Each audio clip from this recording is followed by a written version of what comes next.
Para saudara-saudari yang terkasih, salam jumpa kembali dalam renungan Sabda Harian Katolik Senin 24 Agustus 2020. Pada hari ini kita merayakan pesta Santo Bartolomeus Rasul. Bacaan pertama Wahyu 21 ayat 9b sampai 14. Injil Yohanes 1 ayat 45 sampai 51. Berkaitan dengan nama Bartolomeus, ada sedikit keraguan. Apakah ini memang nama yang sesungguhnya atau sekedar nama tambahan? Rasul Yohanes dalam Injilnya tidak terlalu banyak menerangkan tentang Bartolomeus Rasul. Yohanes hanya menulis tentang seseorang yang dinamakan Nathanael, sahabat karib Filipus yang kemudian mengikuti Yesus. Atas dasar ini, banyak sejarawan dari ahli kitab suci menyimpulkan bahwa kedua nama itu, Bartolomeus dan Nathanael, menunjuk pada orang yang sama. Kemungkinan Bartolomeus juga adalah sahabat karib Yohanes. Dalam Perjanjian Baru, nama Bartolomeus ditemukan dalam ketiga Injil sinoptik. Dalam Injil Matius 10 ayat 3, Markus 3 ayat 8, dan Lukas 6 ayat 14, dan dalam Kisah Rasul 1 ayat 13. Ia bukanlah nelayan seperti Andreas, Yohanes, Simon, dan Filipus. Ia adalah seorang petani. Hal itu dapat kita lihat dari asal-usulnya. Ia berasal dari Kana, sebuah kampung yang cukup jauh dari daerah Tasik Genesaret. Dua alasan ini diperkuat lagi oleh peristiwa pertemuannya dengan Filipus di kebunnya di bawah pohon ara. Yohanes dalam Injilnya menggambarkan Bartolomeus sebagai orang yang jujur dan tulus. Bahkan oleh Yesus dia disebut orang Israel sejati yang kemudian menjadi murid setiawan Yesus.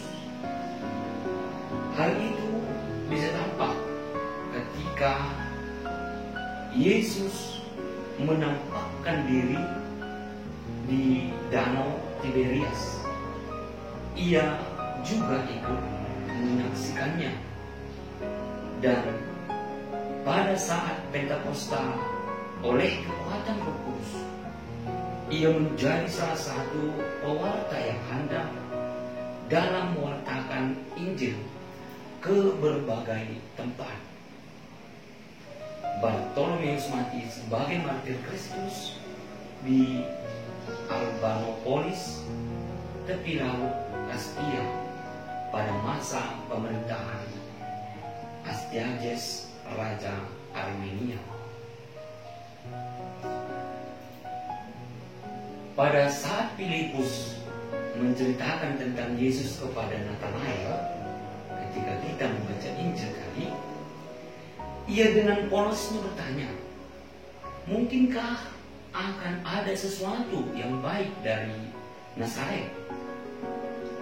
Pemikirannya dipengaruhi oleh pengetahuannya akan kelahiran Yesus sebagai anak Daud, sehingga ia berpikir bahwa ia akan lahir di Yehuda, kota Daud.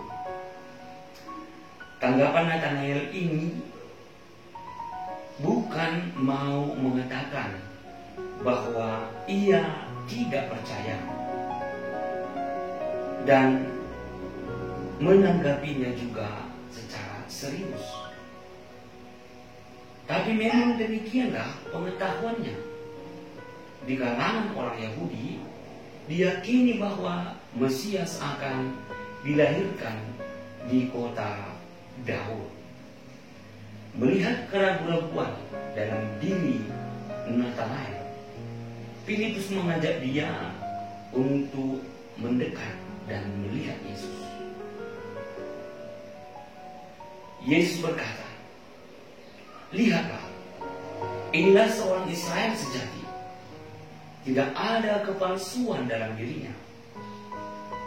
Pernyataan Yesus ini membuat Nathanael penasaran, karena ia merasa belum pernah berjumpa dengan Yesus.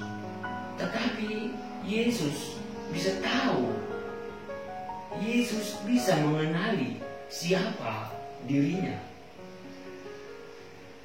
Sehingga hal itu memberanikan dirinya untuk bertanya kepada Yesus, "Bagaimana mungkin engkau mengenal aku?" Yesus tidak menjawab pertanyaan itu.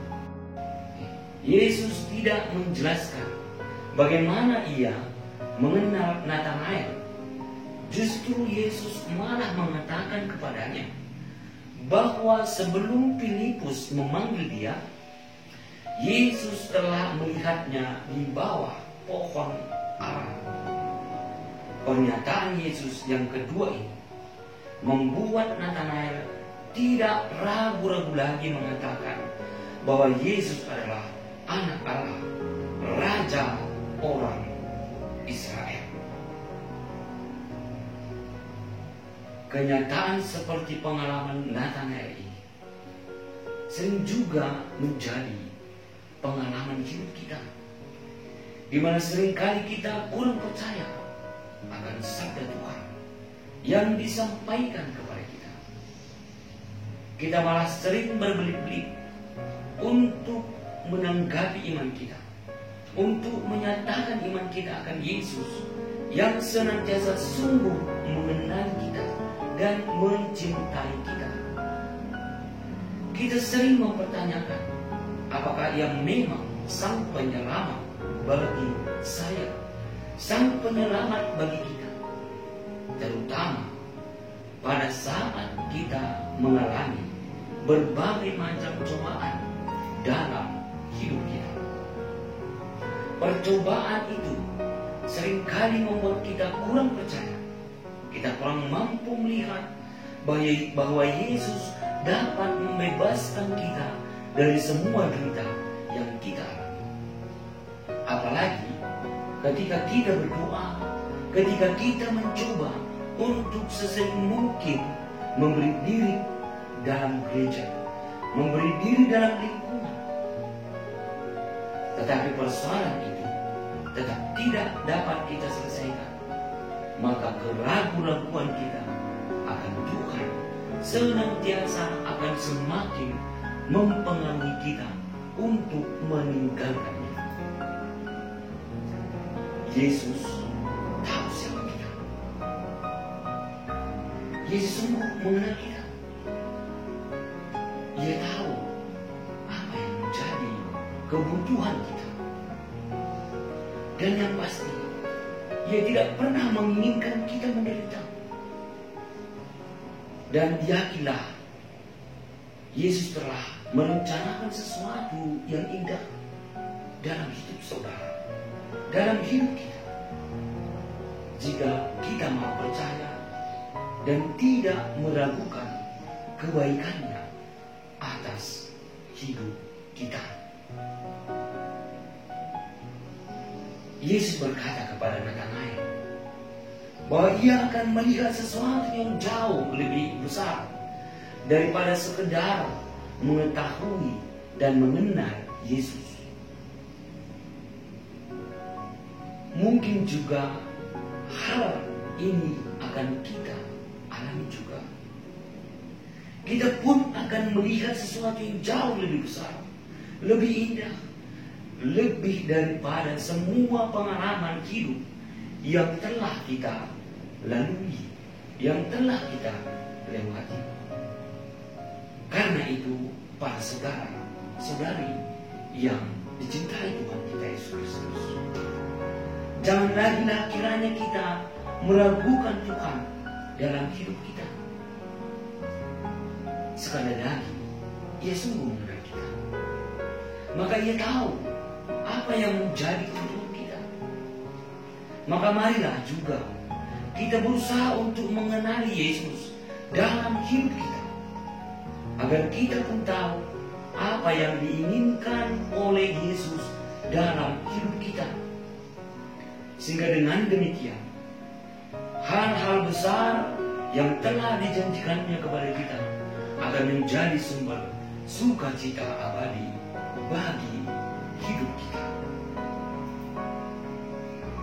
Karena itu, para saudara dan saudari, marilah dalam hidup kita berusaha untuk senantiasa mengenali Yesus itu, terutama lewat rajin membaca kitab suci dan merenungkannya. Maka yakinlah, Yesus yang mungkin sering kita ragukan dalam hidup kita akan menjadi nyata, akan sungguh menjadi Tuhan yang menuntun kita, melangkahkan kaki kita melewati persoalan-persoalan kehidupan yang harus kita hadapi. Tuhan memberkati.